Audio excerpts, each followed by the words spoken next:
Esta es una presentación especial de Televisión Martí.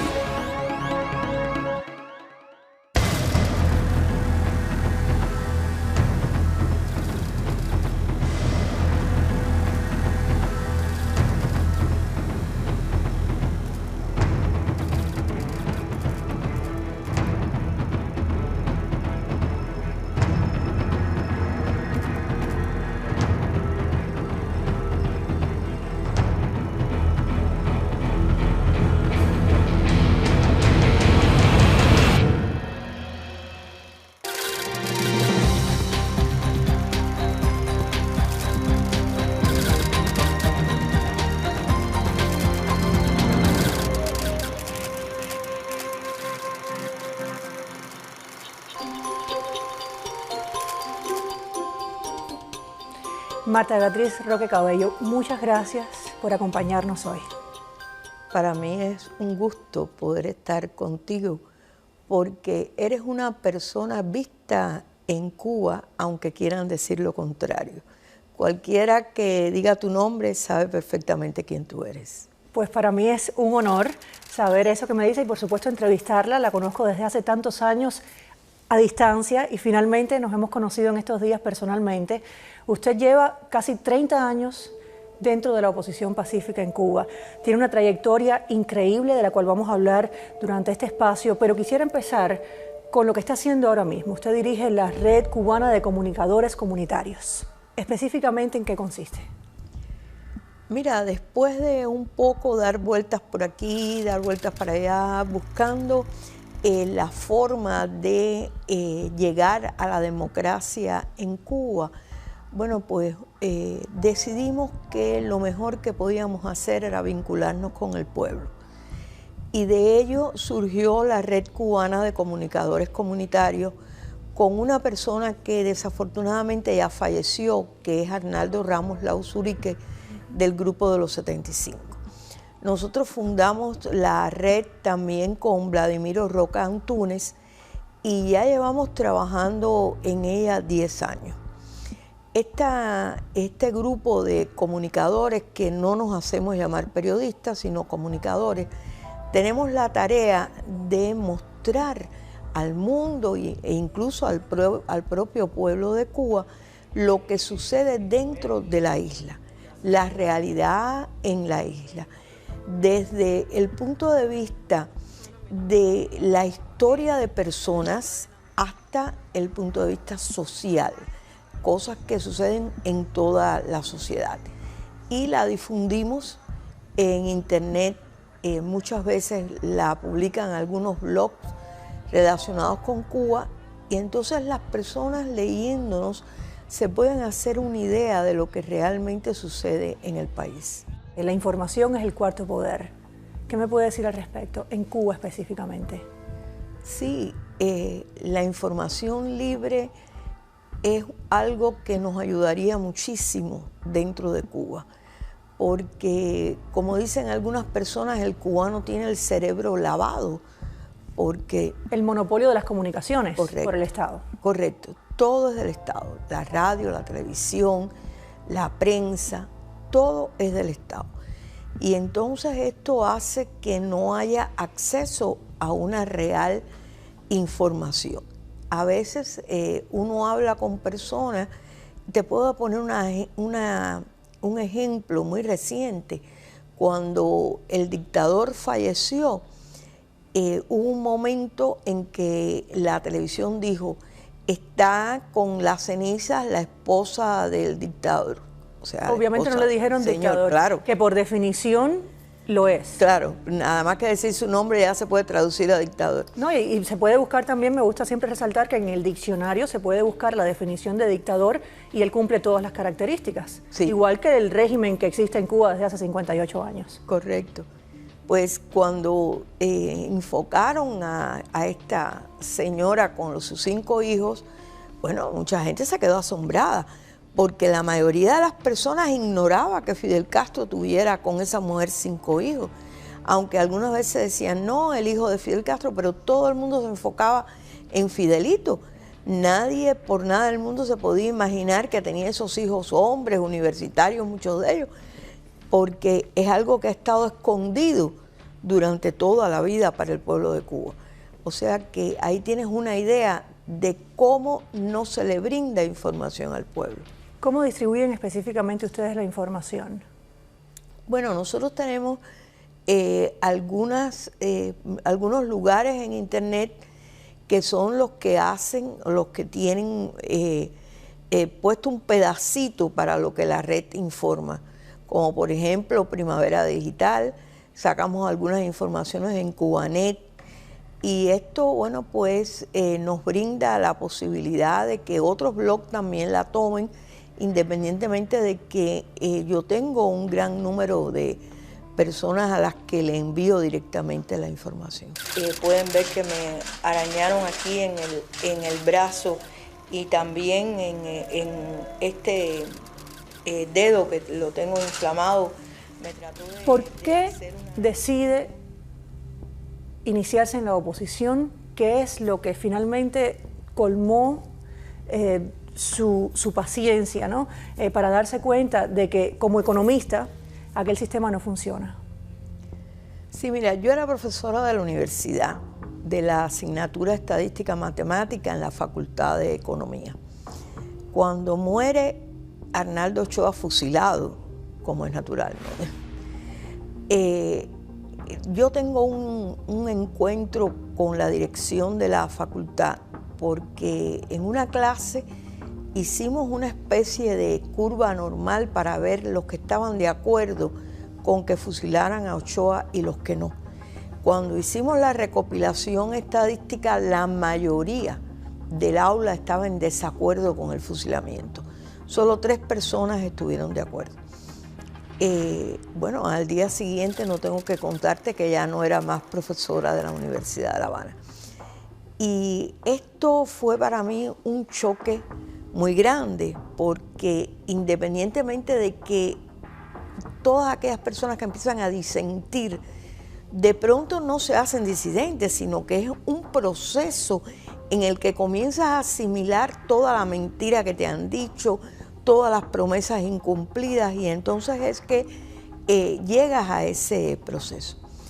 Yo tuve posibilidad de ver a algunos economistas que estaban en ya eran opositores, eran disidentes, que como es natural ya se han ido de Cuba, y contacté con ellos y empezamos en una Asociación Nacional de Economistas Independientes, que fue infiltrada por la policía política al momento.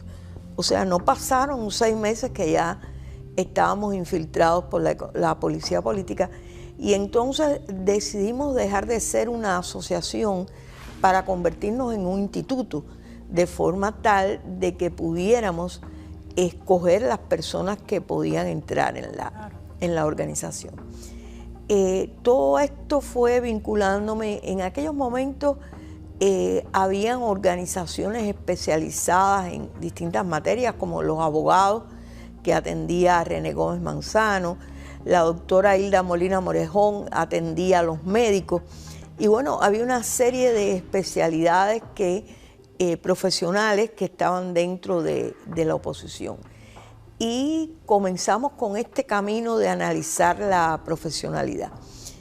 Llegó La Patria es de Todos. En el año 97. En el año 1997. Vamos a cumplir 20 años de haber escrito La Patria es de Todos. En el año 2017 se cumplen 20 años de haber escrito La Patria es de Todos. ¿Usted con otros 3 opositores? Con otros 3 opositores, del cual desafortunadamente falleció Félix Antonio Bonne Carcassés, un profesor de la universidad igualmente. Entonces, bueno, pues comenzamos este grupo de trabajo que era como un think tank, y comenzamos a escribir cosas. Un día discutíamos de un problema, otro día de otro, y decidimos unificar todos estos problemas y escribir este documento que, si tú no lo analizas, Karen, en estos momentos, además de haber pasado tanto tiempo, tiene vigencia. Es vigente, eso mismo le quería preguntar. ¿Todavía ese documento es vigente? Específicamente, ¿por qué? Es que el documento está dedicado a la libertad, a la democracia, las cosas que no se han alcanzado en Cuba todavía. Y producto de ello, pues, cada vez que tú lees un párrafo donde analizan los problemas que hemos tenido dentro del país por las decisiones locas del gobierno, que aún continúan siendo decisiones locas, y entonces te das cuenta de que no hemos progresado en nada. En ese sentido, no hay ningún progreso. Después de La Patria es de Todos, ustedes van presos. Usted, mujer, fue presa la primera vez, porque después en 2003, durante la Primavera Negra, también se convierte en la única mujer de los 75 disidentes y periodistas independientes que fueron presos en aquella lamentable Primavera Negra de Cuba. Pues usted también fue presa. ¿Cómo fue la cárcel? La cárcel de mujeres es mucho más mala que la cárcel de hombres. Eso lo dice todo el mundo. Los hombres se respetan más que las mujeres. Las mujeres siempre tienen peleas, son personas que las que van a la cárcel regularmente son personas netamente vulgares, tienen una serie de costumbres muy alejadas de las costumbres que nosotros teníamos. Yo te puedo decir, yo soy una persona católica, practicante, y leía mucho la Biblia en la prisión. Entonces las presas me respetaban bastante porque, bueno, es imposible encontrarse una persona que hable bajito, que no diga malas palabras, que se dirija a las personas con cortesía, con educación. Eso en la prisión es imposible de encontrar. Y bueno, ellas me veían leyendo la Biblia, se acercaban a mí, me preguntaban, conversaban. Y en la primera prisión fue tanto el nivel de admiración que causó tener una presa política allí entre ellas, que decidieron sacarme de la prisión.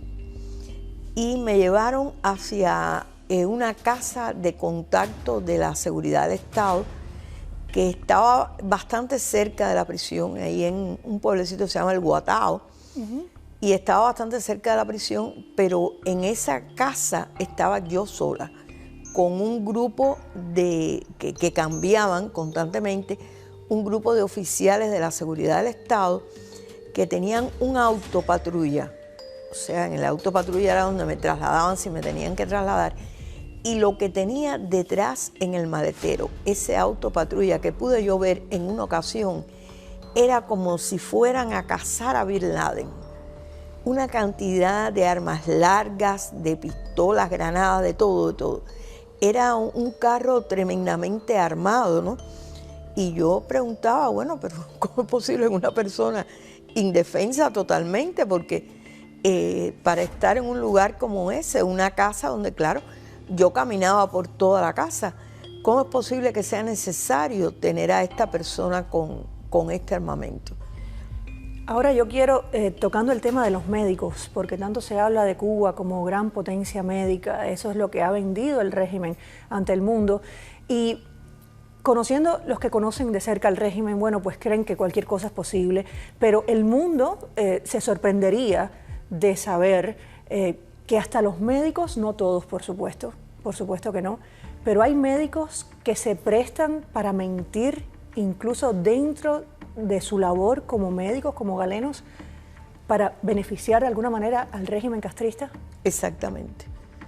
Te puse ese ejemplo, te puedo poner de ejemplo que yo recientemente tuve una cortada en la córnea en el ojo izquierdo, un ojo que ya yo tenía bastante alterado porque un oficial de la seguridad del Estado me había dado un piñazo en ese ojo. A pesar de mi condición de mujer, eso no les interesa para nada. Ahí están todas las escenas de las damas de blanco y todo lo que hace con ella, como las arrastran y las golpean. Yo acudí a la Liga contra la Ceguera y la doctora que me atendió se prestó indiscutiblemente al hecho de darme una mala atención porque me infectó el ojo y yo estuve más de 3 meses con el ojo tapado tratando de quitarme esa infección. Después supe que estaba muy vinculada o sea, estaba casada con un profesor de la Escuela de Medicina para Extranjeros y que estaba muy vinculada con la policía política, lo que implica que no hay un respeto al juramento que hicieron al hacerse médicos, sino que sencillamente hacen lo que la policía y el régimen quiere que hagan. Marta, usted ha dicho que la fe es lo que la ha mantenido en pie a lo largo de esta trayectoria tan difícil por la que ha tenido que atravesar por únicamente, como habíamos dicho, pensar diferente y expresarlo. Cuando el Papa Francisco visitó Cuba, usted fue arrestada. ¿Iba usted a reunirse con el Papa? ¿Qué pasó exactamente? Cuéntenos. Mira, cuando el Papa llegó, en mi casa estuvo ese día por la mañana Monseñor Vyacheslav, que ya no está en estos momentos en Cuba, fue trasladado de Cuba. Este sacerdote, pues, vino en nombre de la Nunciatura Apostólica, del nuncio, que sí está en estos momentos en Cuba, que él era su secretario, y me visitó a mí, visitó a Berta Soler y a Miriam Leiva, y nos invitó a las 3 a estar en la Nunciatura Apostólica. En el momento en que el Papa entrara, estuviéramos en el patio dentro de la Nunciatura para poder recibir al Papa, nos los iban a presentar allí. Esto para nosotros, bueno, pues resultó algo agradable por cuanto sabíamos lo difícil que podía ser poder hablar con el Papa. Sin embargo, cuando yo salí de mi casa, que había llamado a un amigo en un carro para que me llevara, fui a abrir la puerta del carro y un oficial de la Seguridad del Estado me presentó el carnet de la seguridad, me lo puso delante y me dijo: estás arrestada.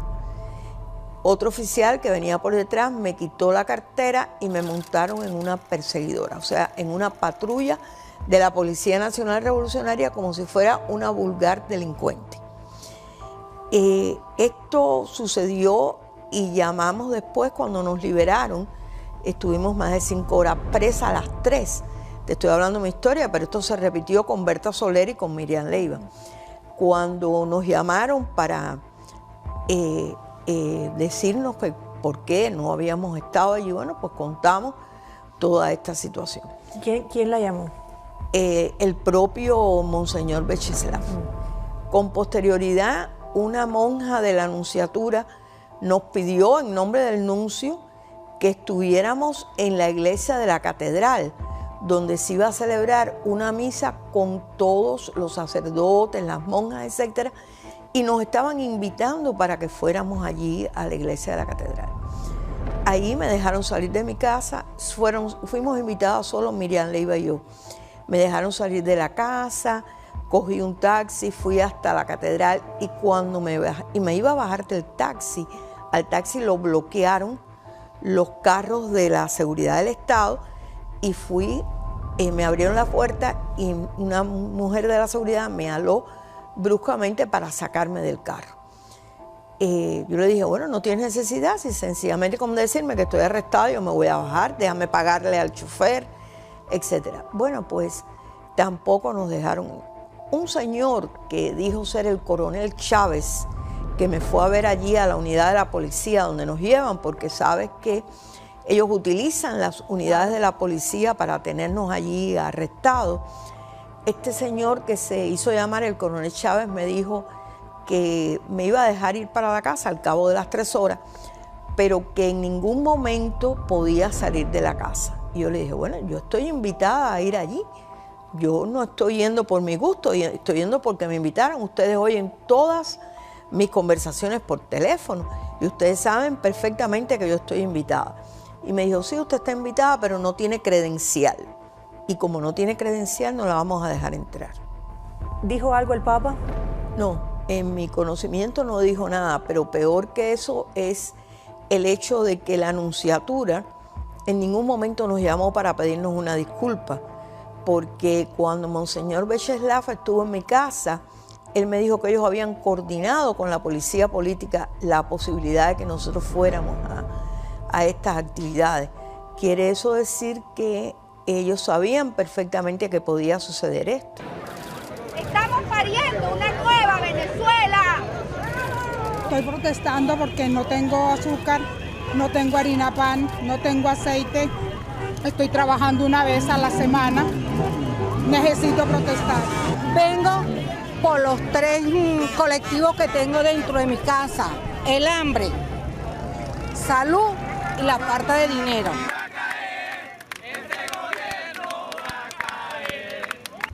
Marta, hemos visto en Venezuela, en los últimos años, cómo millones de venezolanos han salido a las calles a protestar pacíficamente en contra del régimen de Nicolás Maduro. Han sido violentados, algunos han sido incluso heridos y muertos en estas protestas, de nuevo pacíficas por parte de la oposición venezolana. Pero así todos los venezolanos siguen saliendo a las calles pidiendo libertad y por supuesto una vida mejor dentro de Venezuela, que está pasando por una crisis económica y social muy grave. ¿Cuál es la diferencia entre ese pueblo venezolano que está saliendo a las calles masivamente y el pueblo cubano? ¿Qué pasa? Bueno, Venezuela tiene algo que no tenemos nosotros en Cuba, que es información. Todavía le queda información. ¡Venezuela entera en la calle hasta conquistar la libertad! Todavía le queda poder movilizativo a los opositores, a la oposición allá en Venezuela. Nosotros ni tenemos posibilidad de información ni tenemos poder movilizativo, para nada. Nosotros nada más que hacemos salir a la calle y ya estamos presos. ¡Libertad! ¡Libertad! ¿Qué ha hecho? Vamos, siéntate. Hazme caso. ¿Qué hizo? Siéntate ahí, hazme caso. ¿De qué lo están acusando? ¡Abajo la dictadura!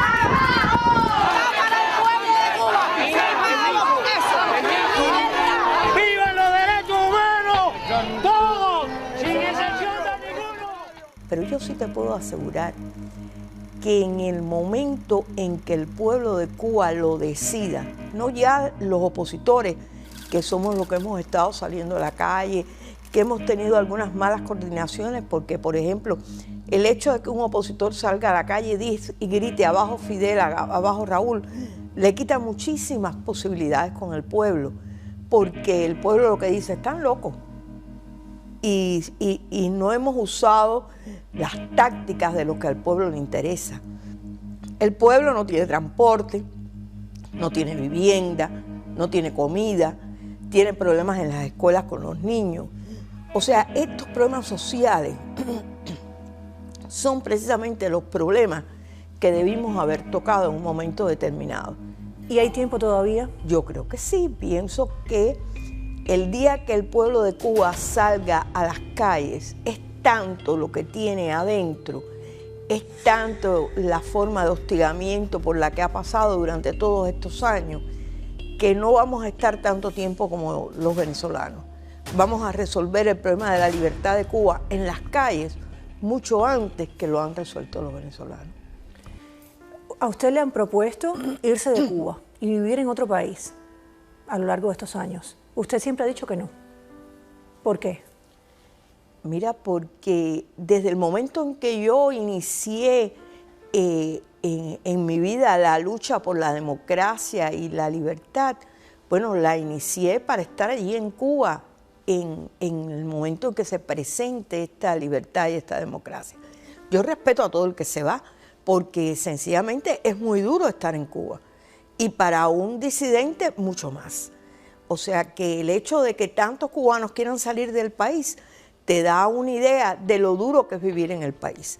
Y entonces, además de vivir en el país con esas situaciones, ser disidente, de verdad que es más duro todavía. Por consiguiente, el disidente que se va, yo lo respeto perfectamente. Pero yo nunca he pensado en salir del país antes de que el país sea democrático. ¿Y usted está segura que va a ver a Cuba libre? Bueno, ya yo tengo unos cuantos añitos, pero no obstante pienso que hay personas dentro del régimen que tienen más años que yo. Y espero que todo eso pase y podamos ver una Cuba libre bastante pronto, en el corto plazo. ¿Cómo es la Cuba que usted visualiza para allá culminar?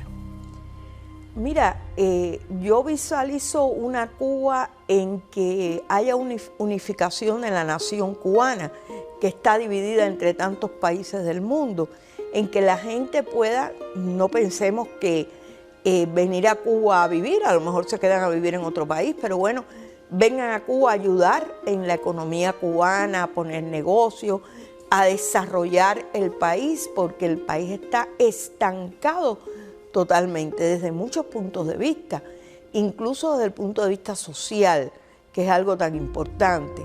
La familia estancada, la sociedad estancada, y creo que las personas que pueden venir de fuera, cubanos que pueden venir de fuera, ayudar a desarrollar el país lo antes posible. Un mensaje al pueblo cubano, Marta. El pueblo cubano es un pueblo muy sufrido y yo le diría que la fe en Dios y la fe en que nosotros vamos a poder realizar este cambio todos juntos, no solo la parte que está dentro de la isla, sino también los que están fuera.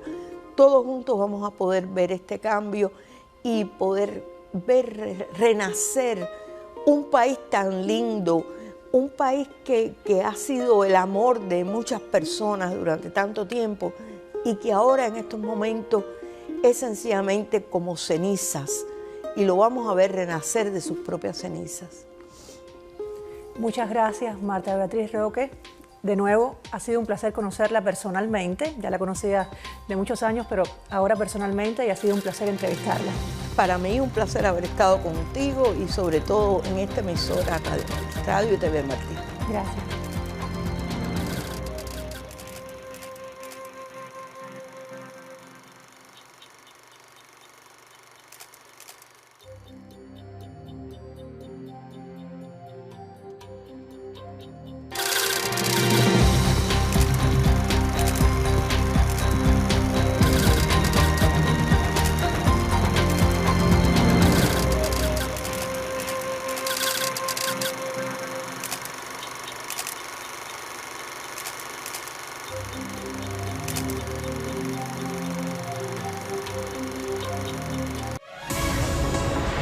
Esta fue una presentación especial de Televisión Martí.